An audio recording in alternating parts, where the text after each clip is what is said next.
राहुल गांधी परेशान हैं, उद्धव ठाकरे नाराज हैं, महाराष्ट्र में चुनाव होने वाले हैं। राहुल गांधी चाहते हैं कि सब एक साथ रहें।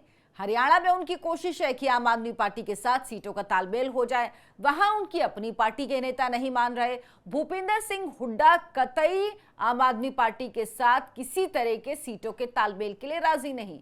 लेकिन महाराष्ट्र में जो महाविकास अघाड़ी के पार्ट हैं, यानी उसका जो हिस्सा है उद्धव ठाकरे, वो नाराज हैं। वो उद्धव ठाकरे जो दिल्ली तक आए थे राहुल गांधी, सोनिया गांधी, मल्लिकार्जुन खड़गे से मिलने, अब वो महाराष्ट्र में राहुल गांधी की रैली में शामिल नहीं हुए। क्या हुआ है? क्यों उद्धव ठाकरे, जिनको अब वैसे मुल्ला उद्धव ठाकरे कहना चाहिए, क्यों नाराज हैं? क्या वो वाकई नाराज हैं? और क्या महाविकास अघाड़ी अब सिर्फ चंद दिनों की रह गई है? ये सब कुछ आपको इस वीडियो में बताऊंगी। नमस्कार, बहुत बहुत स्वागत है आपका आया ऑन भारत में। आप देखना शुरू कर चुके हैं राष्ट्रपथ विद अर्चना सिंह। राहुल गांधी महाराष्ट्र के सांगली में पहुंचे। सांगली में एक रैली थी, वहां उन्होंने पतंगराव कदम की प्रतिमा का अनावरण किया। भव्य मूर्ति उनकी लगाई गई। इस दौरान राहुल गांधी के साथ महाविकास अघाड़ी के जो सदस्य हैं, जो पार्टनर्स हैं, एनसीपी के शरद पवार मौजूद थे, उनके प्रदेश अध्यक्ष मौजूद थे जयंत पाटिल, कांग्रेस के अध्यक्ष मल्लिकार्जुन खड़गे मौजूद थे, तमाम वरिष्ठ नेता मौजूद थे। लेकिन इस महाविकास अघाड़ी के जो तीसरे पार्टनर हैं, यानी शिवसेना उद्धव ठाकरे, वो नदारद थे। ना उद्धव ठाकरे खुद पहुंचे इस रैली में और ना ही उनकी पार्टी का कोई और नेता। अब बड़ा सवाल ये उठा कि जो उद्धव ठाकरे मुंबई से, महाराष्ट्र से आ गए थे दिल्ली राहुल गांधी से मिलने के लिए, वो जब राहुल गांधी की सभा सांगली में हो रही है, महाराष्ट्र में हो रही है, जिसमें शरद पवार हैं, राहुल गांधी हैं, कांग्रेस का अध्यक्ष मल्लिकार्जुन खड़गे हैं, फिर उद्धव ठाकरे क्यों नदारद है? इसके पीछे की इनसाइड स्टोरी पता लग गई है। दरअसल उद्धव ठाकरे बहुत नाराज हैं और जब 2 दिन पहले शरद पवार ने बयान दिया कि मुख्यमंत्री पद का ऐलान चुनाव से पहले नहीं होगा, यानी महाविकास अघाड़ी के मुख्यमंत्री चेहरे का ऐलान चुनाव के बाद नहीं होगा, विधानसभा चुनाव होने दीजिए, जिसके पास ज्यादा सीटें आएंगी उसका मुख्यमंत्री बनेगा। यानी शरद पवार ने साफ कर दिया, उन्होंने उद्धव ठाकरे की बात नहीं मानी, जिनसे उद्धव ठाकरे को बहुत उम्मीद थी। राहुल गांधी पहले ही मना कर चुके हैं, जब दिल्ली में मुलाकात हुई, मल्लिकार्जुन खड़गे से भी मुलाकात की थी उद्धव ठाकरे ने, लेकिन साफ कर दिया गया था कि अभी मुख्यमंत्री पद का चेहरा आपको नहीं बना सकते, नहीं घोषित कर सकते, चुनाव के बाद ये देखेंगे। ये स्ट्रैटेजी अमूमन होती है, जिस पार्टी की ज्यादा सीटें आएंगी उस पार्टी का मुख्यमंत्री बनाया जाएगा। और शरद पवार किसी भी तरह इस बात के लिए राजी नहीं हो सकते कि उद्धव ठाकरे को वो मुख्यमंत्री पद का उम्मीदवार घोषित कर दें, क्योंकि शरद पवार की जो पूरी राजनीति है वो अपनी बेटी के चारों तरफ घूम रही है। जब अजीत पवार साथ में थे शरद पवार के, उस वक्त शरद पवार चाहते थे कि राज्य की राजनीति अजीत पवार संभालें, लेकिन उसमें वरद हस्त जो अपर हैंड है वो शरद पवार का ही रहे और उनकी बेटी सुप्रिया सुले केंद्र की राजनीति में कहीं एडजस्ट हो जाएं। लेकिन अब सुप्रिया सुले केंद्र की राजनीति में कहीं एडजस्ट नहीं हो सकती, जिस तरह का आंकड़ा है और जिस तरह से महाराष्ट्र में कांग्रेस पार्टी के साथ एनडीए गठबंधन में है शरद पवार। तो इसीलिए अब वो चाहते हैं कि उनकी बेटी राज्य की राजनीति में स्थापित हो जाए। तो अगर किसी तरह से एनसीपी की सीटें ज्यादा आती हैं तो वो चाहेंगे कि सुप्रिया सुले ही मुख्यमंत्री पद की दावेदार बने, वो ही महाराष्ट्र के मुख्यमंत्री बने। हालांकि इसकी संभावना बहुत कम नजर आती है। कांग्रेस के तेवर इसलिए बदले हुए हैं क्योंकि लोकसभा चुनाव में कांग्रेस ने, जो 2024 के नतीजे है उसमें कांग्रेस ने बेहतरीन प्रदर्शन किया और जो उम्मीद की गई थी उद्धव ठाकरे की शिवसेना से, वो प्रदर्शन वो पार्टी नहीं कर पाई, ज्यादा सीट पर लड़ी और कम सीटें जीती। तो कांग्रेस पार्टी इस बात पर मानने के लिए कतई राजी नहीं है कि उद्धव ठाकरे को एक बार फिर से मुख्यमंत्री बनाया जाए, एनडीए की तरफ से अभी मुख्यमंत्री पद का उम्मीदवार घोषित किया जाए। उद्धव ठाकरे का दावा है कि मैंने अच्छा कामकाज किया था मुख्यमंत्री के दौरान, जब मैं मुख्यमंत्री था। ये उद्धव ठाकरे खुद कहते हैं। हालांकि उनकी शिवसेना इसी बात पे टूटी। महाराष्ट्र के लोग इससे परेशान थे, लेकिन उद्धव ठाकरे मानते हैं कि उनका मुख्यमंत्रित्व काल बेहद शानदार रहा था और उन्हें ही फिर से मुख्यमंत्री का उम्मीदवार होना चाहिए। अब क्यों उद्धव ठाकरे अटके हुए हैं, क्यों अड़े हुए हैं कि उन्हीं को मुख्यमंत्री का उम्मीदवार घोषित किया जाए? उद्धव ठाकरे जो कि बाल ठाकरे के बेटे हैं, बाल ठाकरे जो हिंदू हृदय सम्राट कहलाते थे, उनके बेटे उद्धव ठाकरे का हाल ये कि अब उन्हें मुल्ला उद्धव ठाकरे कहा जाने लगा है। उनके घर के बाहर मुसलमान आके नारे लगाते हैं और कहते हैं कि वक्फ बोर्ड का जब बिल आया तो आपने हमें साथ नहीं दिया।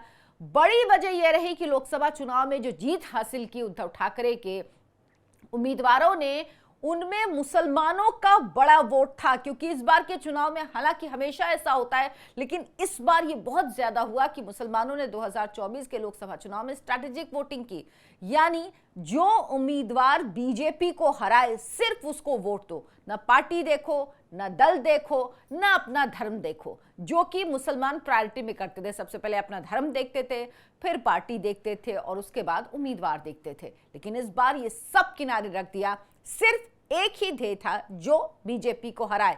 और इसीलिए उद्धव ठाकरे की शिवसेना को भी, जो एमवीए महाविकास अघाड़ी का हिस्सा है, उसे वोट मिले मुसलमानों के और इसीलिए उसके उम्मीदवार जीत पाए। तो अब मुसलमान उम्मीद करते हैं कि हिंदू हृदय सम्राट भले ही रहे हों बाल ठाकरे, लेकिन उद्धव ठाकरे तो मुल्ला उद्धव ठाकरे हो चुके हैं, तो वो अब हमारे लिए काम करें। जिस तरह से कांग्रेस पार्टी तुष्टीकरण करती है वो करें, और कांग्रेस पार्टी की तर्ज पर अब ये काम करते हुए उद्धव ठाकरे नजर भी आ रहे हैं। तो उद्धव ठाकरे जो बीजेपी से 2019 में अलग ही इसीलिए हुए क्योंकि उन्हें मुख्यमंत्री बनना था। हालांकि बंद कमरे में क्या बात हुई ये तो कोई नहीं जानता, लेकिन कभी भी सार्वजनिक रूप से अमित शाह ने कभी नहीं कहा कि उद्धव ठाकरे मुख्यमंत्री होंगे। जितना भी चुनाव प्रचार हुआ उसमें देवेंद्र फडणवीस के चेहरे को ही आगे रखा गया था जब 2019 का विधानसभा चुनाव हुआ था महाराष्ट्र का। लेकिन उद्धव ठाकरे ने कहा कि नहीं, बंद कमरे में हमसे कहा गया था कि 2.5 साल का कार्यकाल होगा, और इसी बात पे वो अलग हो गए थे। उसके बाद वो एनसीपी के साथ आए, एनसीपी कांग्रेस के साथ मिलकर महाविकास अघाड़ी बनी और उसमें मुख्यमंत्री का चेहरा बनाया गया उद्धव ठाकरे को। ये सब शरद पवार ने पूरी ये रणनीति आप कहिए कि तय की, पूरी ये स्क्रिप्ट लिखी, लेकिन कहीं ना कहीं उनको भी एहसास था उद्धव ठाकरे को कि शायद सोनिया गांधी कभी साथ नहीं आएंगी, और शरद पवार को भी लगता था कि सोनिया गांधी कभी भी उद्धव ठाकरे के शिवसेना के साथ में नहीं आएंगी। लेकिन वो आखिरकार राजी हो गई, क्योंकि उन्हें समझाया गया कि अगर बीजेपी को महाराष्ट्र की पॉलिटिक्स में किनारे करना है, साइडलाइन करना है, तो उद्धव ठाकरे के साथ आना ही होगा। और शरद पवार ने उद्धव ठाकरे की पार्टी को एक तरह से खत्म करने के लिए, आप कह लीजिए, उद्धव ठाकरे को मुख्यमंत्री बनाने की बात पर हामी भरी, इस बात पर राजी हुए, क्योंकि उद्धव ठाकरे की यही शर्त थी कि वो तभी एमवीए में आएंगे जब उनको मुख्यमंत्री बनाया जाएगा। क्योंकि इसी बात पे उन्होंने बीजेपी के साथ अपना प्री पोल अलायंस तोड़ दिया था। मुख्यमंत्री बने, लेकिन 5 साल मुख्यमंत्री भी नहीं रह पाए, शिवसेना टूट गई, शिंदे जो हैं वो चले गए भारतीय जनता पार्टी के साथ, और वो मुख्यमंत्री बन गया भारतीय जनता पार्टी के समर्थन से। यानी उद्धव ठाकरे मुख्यमंत्री भी नहीं बन पाए पूरे 5 साल के लिए। उन्होंने अपनी विचारधारा भी छोड़ दी, जो उनकी एक कहते हैं अम्बाइकल कॉर्ड थी हिंदुत्व की, उसको तिलांजलि दे दी, और मुख्यमंत्री का पद भी पूरे समय नहीं रह पाया। तो वो उम्मीद करते हैं कि इस बार जो चुनाव हो विधानसभा के, उसमें उन्हें मुख्यमंत्री बनाया जाए, ताकि जिसलिए उन्होंने सब पर मिट्टी फेर दी, सब पर पानी फेर दिया, उद्धव ठाकरे की जो ये राजनीतिक महत्वाकांक्षा थी, उसको देखकर बाल ठाकरे भी रोते होंगे। उन्होंने कभी कल्पना नहीं की होगी कि उद्धव ठाकरे कांग्रेस पार्टी के साथ आ सकते हैं सिर्फ मुख्यमंत्री पद के लालच में। बाल ठाकरे जो थे वो कहते थे कि मैं किंग मेकर हूं, वो मुख्यमंत्री बनाते थे, लेकिन कभी मुख्यमंत्री बने नहीं। उनके जीवित रहते उनकी परिवार का कोई भी व्यक्ति मुख्यमंत्री या किसी ऐसे पद पर नहीं रहा, क्योंकि उनको लगता था कि कद तब तक बड़ा होता है जब तक आप किंग मेकर होते हो। जब आप किंग हो जाते हो तो आपका वो कद नहीं रह जाता। और उद्धव ठाकरे वो कद और वो जो एक ऊंचाई होती है वो वाकई में हो चुके हैं, लेकिन उद्धव ठाकरे ये मानने को राजी नहीं हैं। वो लगातार कांग्रेस से, लगातार एनसीपी से, शरद पवार से ये कह रहे हैं कि उन्हें ही मुख्यमंत्री पद का उम्मीदवार घोषित किया जाए, लेकिन अब ये साफ है कि ये घोषणा नहीं होगी। और उद्धव ठाकरे जो सांगली की राहुल गांधी की सभा में नहीं पहुंचे, उन्होंने बता दिया है कि वो बहुत नाराज हैं, लेकिन यकीन मानिए इस नाराजगी से किसी को कोई फर्क नहीं पड़ता है, द एनसीपी को, न कांग्रेस को, क्योंकि उनको पता है कि उद्धव ठाकरे के पास जाने के लिए अभी कोई जगह नहीं है। अभी तो ये नजर नहीं आ रहा, हालांकि राजनीति में कोई भी बात पक्के तौर पर नहीं कही जा सकती है। क्या उद्धव ठाकरे बीजेपी के साथ जा सकते हैं विधानसभा चुनाव से पहले? इसकी संभावना बहुत कम है। इसलिए बहुत कम कह रही हूं क्योंकि राजनीति में आप किसी भी चीज को पूरे तौर पर मना नहीं कर सकते कि नहीं ये नहीं होगा, क्योंकि कब क्या हो जाए ये कुछ तय नहीं होता। लेकिन उद्धव ठाकरे की राहें बहुत मुश्किल है। उद्धव ठाकरे ने सब कुछ छोड़ा एक पद के लिए, और वो पद भी उन्हें नहीं मिला, और अब कांग्रेस और एनसीपी उनको ये पद देने के लिए राजी भी नहीं है। तो अब देखना होगा महाविकास अघाड़ी में जिस तरह से उद्धव ठाकरे खुलेआम, एक तरह से कहिए राहुल गांधी की सभा में ना होने को आप यही कह सकते हैं, जब उद्धव ठाकरे शामिल नहीं होते, कि रिवोल्ट कर दिया है। वो अपनी नाराजगी खुल के जता रहे हैं, लेकिन क्या वाकई इसका कोई असर होगा?